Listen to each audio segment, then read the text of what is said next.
Saludos. La siguiente exposición será presentada por Luis José Cruz Santana, mi compañero de estudio, y su servidora Chelsea Katie Minier Peralta. Vamos a empezar con lo que es la ergonomía. Y esto se le atribuye a varios autores en los que vamos a definir algunos. Dentro de ellos se encuentran Murrell, que dice que la ergonomía se define como el estudio científico de las relaciones entre el hombre y su medio ambiente laboral. También tenemos a Zinchenko y Munipov, que dice que la ergonomía es una disciplina científica que estudia integralmente al hombre o grupo de hombres en las condiciones concretas de su actividad relacionada con el empleo de máquinas, medios técnicos.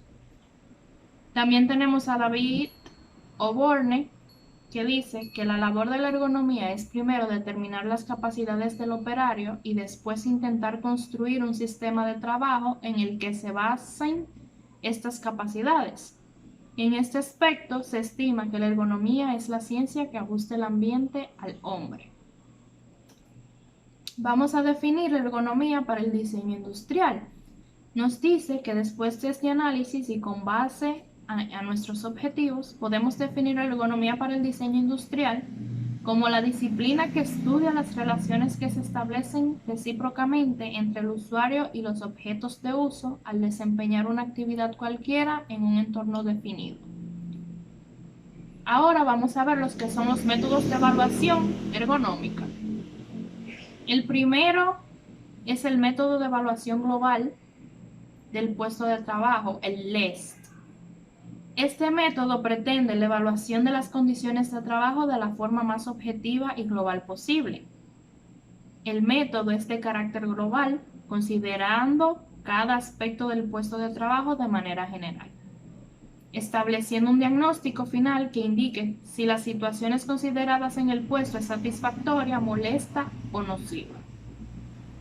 Esta primera valoración permite establecer si se requiere un análisis más profundo con métodos específicos.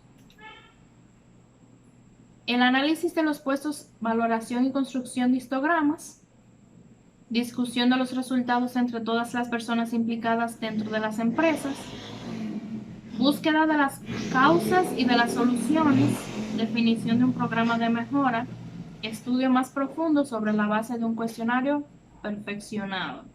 Esto es un resumen del método LEST. Ahora vamos con el método Jobs Train Index, que es el JSI.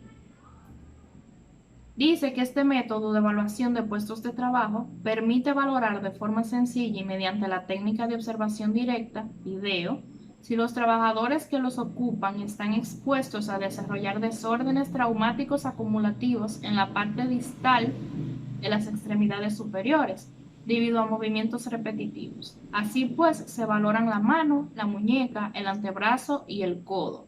Este método se basa en la medición de 6 variables: la intensidad del esfuerzo, la duración del esfuerzo por ciclo de trabajo, el número de esfuerzos realizados en un minuto de trabajo, la desviación de la muñeca respecto a la posición neutra, la velocidad con la que se realiza la tarea, la duración de la misma por jornada de trabajo. El método OCRA evalúa el riesgo por manipulación repetitiva a alta frecuencia en relación con maquinaria y las tareas que pueden acarrear lesiones en las extremidades superiores, teniendo en cuenta además factores de riesgo como la frecuencia de movimientos, las posturas, movimientos forzados, la posible existencia de periodos de recuperación y otros factores llamados adicionales, vibraciones, guantes, ritmo de máquina. El método calcula el índice de exposición OCRA, es decir, la relación existente entre el número de acciones técnicas y el número total de acciones técnicas recomendadas que se llevan a cabo durante el turno de trabajo.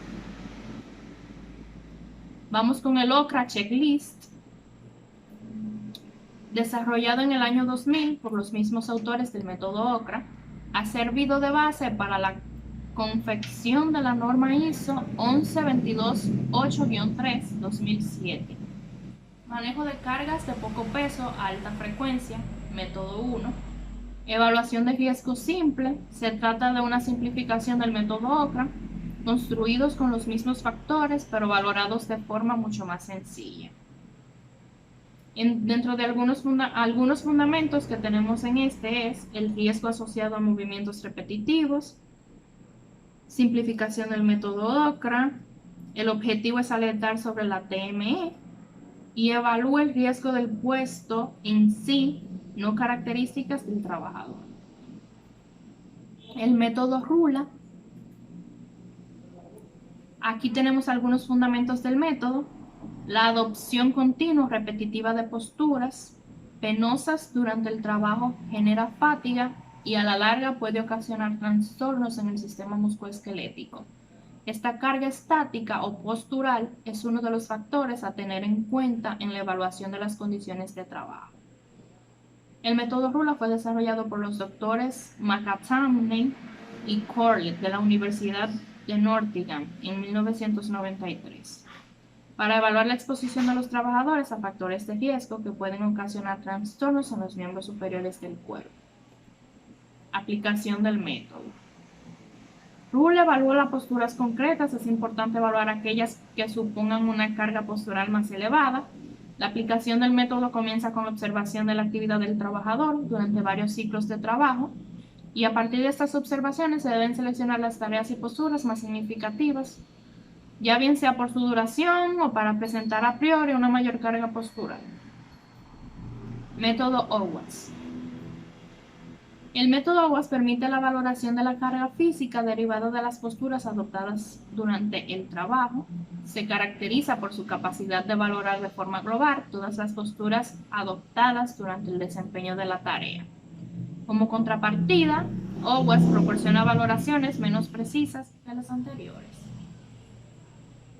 Este se emplea también para la observación de las diferentes posturas del trabajador durante el desarrollo de las actividades, en el cual los trabajadores tienen muchas posiciones: la espalda, los brazos, las piernas y la carga levantada. Ahí hay algunas imágenes. El método REVA permite el análisis conjunto de las posiciones adoptadas por los miembros superiores del cuerpo, el brazo, antebrazo y la muñeca, del tronco, del cuello y de las piernas. Además, define otros factores que considera determinantes para la valoración final de la postura. Muchas gracias. Yo voy a seguir hablándole un poquito, desglosando un poquito más de lo que es la ergonomía. Vamos a continuar con el método EPR, evaluación postura rápida. Esa es la definición de este método. Bueno, en fin, el método EPR o el método de evaluación postura rápida le permite valorar de manera global la carga postural del trabajador a lo largo de la jornada. El método está pensado como un examen preliminar de que indique la necesidad de un examen más exhaustivo. Aquí verán en su pantalla una tabla de postura de la cual tenemos que acoger a la hora de trabajar o de estar en alguna acción en nuestro trabajo o nuestro puesto de trabajo. Ahí lo pueden apreciar. Vamos a continuar. Ahora vamos a hablar de la aplicación de la ecuación de NIOSH o NIOSH. Esta se define como una ecuación que permite evaluar tareas en las que se realizan un levantamiento de carga, ofreciendo como resultado el peso máximo recomendado, como ahí suben su sigla, RWL, que se puede levantar. Adicionalmente, también podemos decir que proporciona una valoración de la posibilidad de aparición de lesiones de la espalda, dadas las condiciones de levantamiento y el peso levantado. La ecuación NIOSH. Aquí, por ejemplo, podemos ver que el índice de levantamiento es igual a la carga levantada entre el límite de peso recomendado. Esta es la ecuación para nosotros realizar lo que dice esta definición. También podemos decir que la ecuación NIOSH, como voy a desglosar un poquito aquí, por ejemplo, LC, que es la constante de carga, HM, factor de distancia horizontal, VM, factor de altura, DM, factor de desplazamiento vertical, AM, factor de asimetría, FM, factor de frecuencia, CM, factor de agarre. Es decir, que la ecuación es igual a la constante de carga por el factor de altura, Vm, de m, factor de desplazamiento vertical, por el factor de asimetría, por el factor de frecuencia y finalmente por el factor de agarre. Seguimos con lo que es el Snot-Ciriello. El Snot y Ciriello, estas son unas tablas que permiten determinar los pesos máximos aceptables para diferentes acciones, como el levantamiento, el descenso, el empuje, el arrastre y el transporte de carga. Continuamos con la aplicación del método G-Inch. La aplicación del método, tenemos, por ejemplo, el método para la evaluación y prevención de los riesgos relativos a la manipulación manual de cargas, recogido en la segunda parte de la guía técnica del Instituto Nacional de Seguridad e Higiene del mismo nombre, edición 2003. Fiabilidad. La remisión tanto del RSP como del RD 48797 convierten al método de la guía en un método que proporciona confianza sobre sus resultados, que resulta fiable al efecto legable. Evaluación de riesgos ergonómicos. La evaluación de riesgo ergonómico es un software de evaluación y recomendaciones de diseño asociado a los riesgos ergonómicos, como su nombre lo dice, y psicosociales del puesto de trabajo. Aquí vemos el método MAPO. Por ejemplo, comenzamos con la verificación de la eficacia, la evaluación del riesgo, a corto plazo, el procedimiento de selección de los equipos, la dotación de equipos adecuados, la formación de entrenamiento de operadores, a largo plazo, intervenciones estructurales. El método MAPO permite la evaluación del riesgo por movilización de pacientes en las diferentes áreas de trabajo que se encuentran en los centros sanitarios. El método también se puede emplear principalmente para valorar la movilización de pacientes, como por ejemplo en hospitales, residencias de la tercera edad y residencias de enfermos crónicos. Hay que tener en cuenta también que los anteriores factores, el cálculo del índice MAPO, se realizará en función de la siguiente operación, que es la cual ustedes ven en pantalla. Por ejemplo, ahora vamos a desglosar lo que dice esa ecuación para realizar el método MAPO, siendo NC sobre OP, esto es igual a la relación de pacientes no colaboradores por trabajador, mientras que el FS es el factor de elevación relacionado con el uso de los equipos de ayuda. El PC sobre OP es la proporción de pacientes parcialmente colaboradores por trabajador.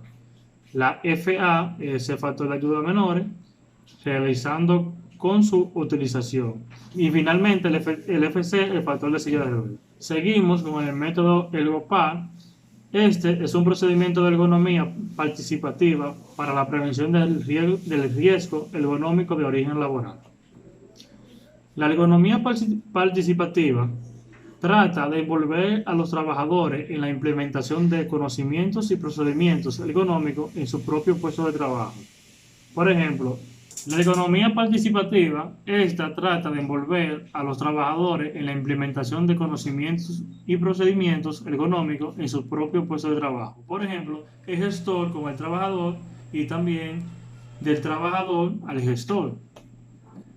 Ahora, una pregunta. ¿Por qué aplicar la ergonomía participativa en las empresas? Bueno, son muchas las ventajas que ofrecen este tipo de procedimientos, tanto para los trabajadores como para el conjunto de la empresa. Entre otras, podemos mencionar que promueven la participación de los distintos actores en la empresa para la mejora de las condiciones de trabajo. Asimismo, abordan una de las categorías de riesgo laborable que mayor impacto tienen sobre la salud y el bienestar de los trabajadores, así como también una de las principales causas de baja laboral y también previniendo su exposición. También permiten identificar y tratar muchas situaciones de riesgo sin necesidad de emplear complicados protocolos técnicos. Y finalmente, potencian la integración de la prevención de la empresa, facilitando la creación de una sólida cultura preventiva en la empresa. Ahora, muchos se preguntarán cuál es su objetivo. Bueno, el método Ergopal tiene un doble objetivo, como por ejemplo la mejora continua de las condiciones de trabajo a nivel ergonómico mediante la implementación de medidas preventivas que eliminen o al menos o reduzcan la exposición a factores de riesgo. Y también facilitar la participación de los trabajadores, sus representantes legales y demás actores implicados en la prevención de riesgos laborales de la empresa. Este doble objetivo debe ser común para todas las personas implicadas en las experiencias participativas. ¿Por qué se caracteriza? Bueno, es aplicable a todas las empresas, a todos los puestos de trabajo y sectores de actividad. Crea un grupo de trabajo autónomo y formado que incluye a los agentes sociales. Exige la participación de los trabajadores de los puestos de trabajo a analizar, que son quienes mejor lo conocen. La toma de decisiones recae en el Comité de Seguridad y Salud, o en el caso de las empresas de menos de 50 trabajadores, en la dirección de la empresa o delegado de prevención. Asimismo, propone la continuidad del método como estrategia para la mejora continua. ¿Qué ventajas ofrece? Facilita la propuesta de medidas preventivas adaptadas a las necesidades y circunstancias reales de las empresas y los trabajadores. Las medidas preventivas a aplicar son propuestas, planificadas e implementadas por el personal de la empresa, lo que permite su mejor integración en las prácticas internas, respetando las peculiaridades culturales, económicas, técnicas del centro de trabajo. Permiten flexibilidad y adaptación a los distintos contextos empresariales, adaptación de las medidas preventivas. La resistencia al cambio se atenúa o incluso desaparece en la medida en que los propios afectados participan en la identificación de factores de riesgo ergonómico y daños de origen laboral, en la propuesta de medidas preventivas y en su seguimiento. Y por último, acorta los tiempos de implementación de las medidas preventivas en base a los recursos disponibles en la empresa, como económico y tiempo. Muchas gracias. Esta fue nuestra exposición, abarcando un poco de lo que es la ergonomía de mi compañera Chelsea Minieni y un servidor de José Cruz Santana. Muchas gracias.